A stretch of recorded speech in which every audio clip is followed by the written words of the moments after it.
هنشوف وهنقول ايه. معانا هنا بابريكا معلقه كبيره، معانا معلقه صغيره قرفه، معانا معلقه صغيره جنزبيل، مع نص معلقه كمون، معلقه صغيره فلفل، ومعلقه كبيره ملح، وهنا معلقه صغيره سكر. السكر ده هيخلي طعمها مكرمل وهي بتتحمر، هتديكي التحميره المظبوطه. ومعانا هنا بصل مبشوره، بصله واحده، ومعانا هنا طماطميه مبشوره او معصوره على حسب ما انت عايزه، وربع كوبايه لبن، ومعلقتين زيت، ومعلقه واحده خل، ومعلقه واحده عصير ليمون.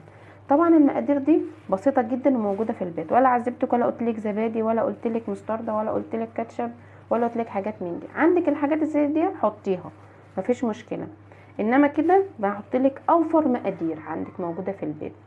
يلا نجيب ونشوف هنعمل ايه. هنجيب عصير الطماطم او الطماطم المبشوره عادي، ده او ده اللي عندك موجود، البصل